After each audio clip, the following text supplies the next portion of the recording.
पढ़ने वाले हैं मेंसुरेशन के सारे फार्मूला और सारे शेप के फार्मूला और उसके मतलब सारे टॉपिक को हम लोग कवर करेंगे।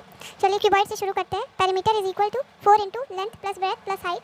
Total surface area is equal to 2 into length into breadth plus breadth into height plus height into length. Lateral surface area is equal to 2 into length plus breadth into height. Lateral surface area को ही curve surface area करते हैं और उसको CSA से denote करते हैं। Length of the diagonal is equal to under root L square plus B square plus H square.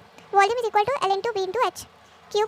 Cube में लेंथ मतलब उसके किनारे को हम लोग L से डिनोट करेंगे। Perimeter is equal to 12 into L। Surface area is equal to 6L square. Lateral surface area is equal to 4 into L square. Volume is equal to L cube. Right circular cylinder. Curve surface area is equal to 2 pi RH। Total surface area is equal to 2 pi R H plus R multiply by H plus R। Volume is equal to pi R square H। Hollow cylinder. Base का surface area is equal to pi into, देखिए outer radius को हम लोग capital R से denote करेंगे और small radius को हम लोग स्मॉल r से डिनोट करेंगे।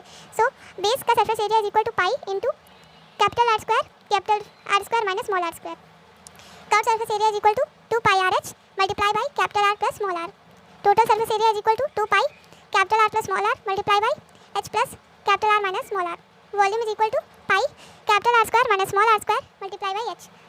राइट सर्कुलर कोन का curve surface area is equal to pi RL। L का एक और फॉर्मूला होता है, एल को कैसे फाइंड कर सकते हैं, तो L is equal to under root R का स्क्वायर प्लस H का स्क्वायर, जहाँ पे R रेडियस होगा और H हाइट होगा।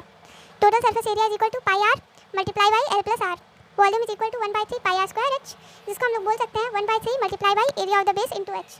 कभी कभी एरिया ऑफ द बेस दिया रहता है कंफ्यूज करने के लिए क्वेश्चन में, तो आपको कंफ्यूज नहीं होना है। अगर एरिया ऑफ द बेस दिया है तो पाई R स्क्वायर की जगह पे एरिया ऑफ द बेस करके आप लिख सकते हैं। जैसे कि वर्ड में दे देगा तो आप कंफ्यूज होंगे कि पाई R स्क्वायर, R तो दिया ही नहीं है, एरिया ऑफ द बेस दिया है ना, तो बस वही रख के आप वॉल्यूम निकाल सकते हैं। स्फीयर का देखते हैं। Surface area is equal to 4/3 pi R square. Volume is equal to 4/3 pi R cube. Hemisphere का इसका हाफ हो जाता है। Curve surface area is equal to 2 pi R square. Total surface area is equal to 3 pi R square.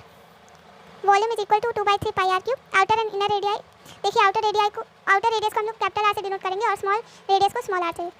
So outer and inner radii 4/3 pi capital R cube minus R cube. देखिए इसका बहुत ज़्यादा important है क्योंकि ये 10th के board में, class 10 के लिए तो बहुत ज़्यादा इंपॉर्टेंट है क्योंकि बोर्ड में बहुत ज़्यादा आता है surface areas and volumes question, सीधा 6 नंबर से उठाता है, इसीलिए ये बहुत ज़्यादा इंपॉर्टेंट है, तो आपको याद कर लेना चाहिए।